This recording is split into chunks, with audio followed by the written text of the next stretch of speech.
Howdy, hot shots. It's the Dividend Daddy, your favorite, not a financial advisor with not financial advice. I'm here today to talk about Palantir. Palantir has rocketed up to huge levels. And so some of us want to profit off Palantir, but we don't want to spend the chunk of change it would cost to buy a bunch of Palantir shares. I have 3 ways that you could profit off of Palantir and its meteoric run without purchasing any Palantir shares. I'm going to go over those with you. So right now, Palantir is around $179 last I looked. And so it wasn't long ago that it was $8, right? I owned it at around $22 and I watched it go all the way down to 7 or 9, and I was selling covered calls on it to recoup some of my money.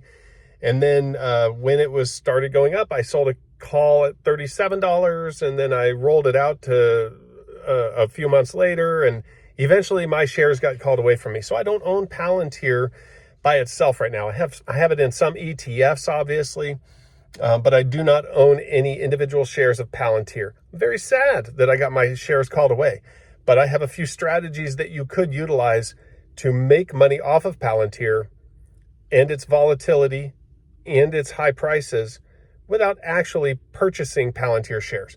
So the first one that I want to go over with you is the ability to sell a credit put spread. Okay, so you would sell a put and then you would buy a lower strike put and you would get a credit for that. So I looked at the numbers, and right now you can sell a 170 put, okay, for $7.40. You could purchase a 165 put for $5.85. So that would leave you a net credit of $1.55 a share, meaning that as long as Palantir stays above $170, you would make $155. You would stand to make $155.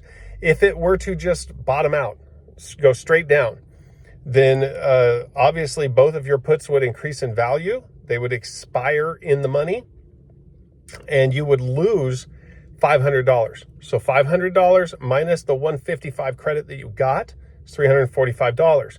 So if you think Palantir is going to stay where it's at, or you think that it's going to go up, then you would make $155 on that trade. You would be risking $345 to make that $155. Okay? Another thing you could do if you think Palantir is going to continue to go up, it's just your favorite stock in the world, you think it's continuing to just go straight to the moon, is that you could buy a debit call spread, okay?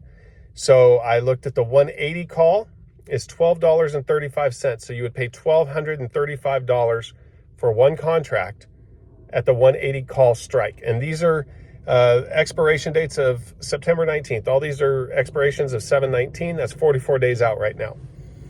44 days is a good place to be at as far as I'm concerned, because that's going to be where the time value really starts to decay. So on puts, which I've done a lot of selling puts, I do a lot of selling covered calls.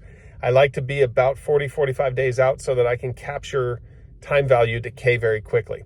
Now, if you were going to purchase calls, if you were going to do a debit spread on the calls, maybe you want to look further out. But I'm looking at the September 19th strike, September 19th expiration, the 180 strike at $12.35, and then you would sell a 185 call at $9.90.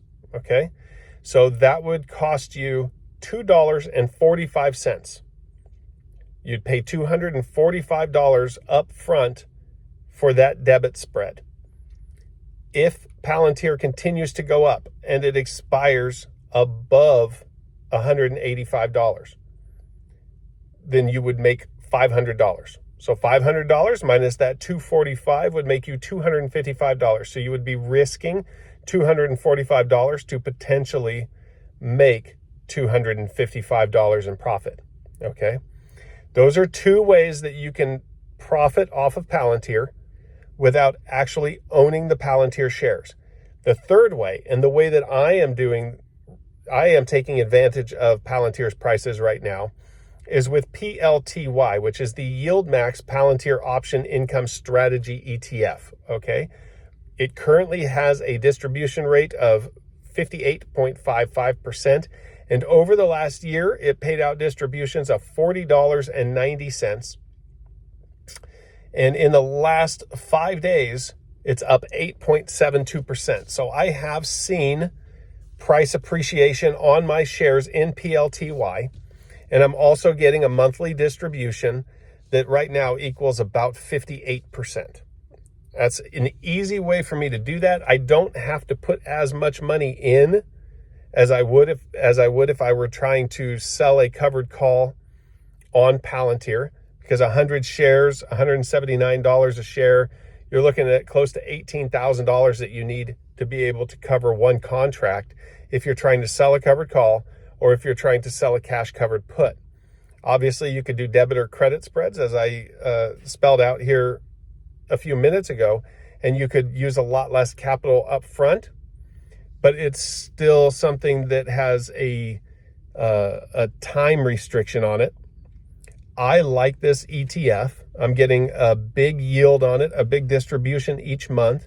And if Palantir continues to go up, I may not make as much money as I would if I owned the Palantir shares directly, but I am participating in those profits. If it goes down, then obviously I can lose money by it being invested in that ETF. But the big distribution from them selling their covered calls and cash covered puts and credit and debit spreads, all being actively managed for me so I don't have to stay on top of it, is going to cushion that blow a little bit. So it is possible that Palantir stays where it's at or even goes down a little bit, and I would still be profitable with this ETF. Of course, it's possible that Palantir could go bankrupt and then I could lose all my money too. So don't listen to me without doing your own research. If you're going to make the bet, you got to do the vet. All right. But I'm here to present a couple opportunities to you, a couple other ways of thinking in ways that you could be making money without actually owning shares. All right, guys. Talk to you later.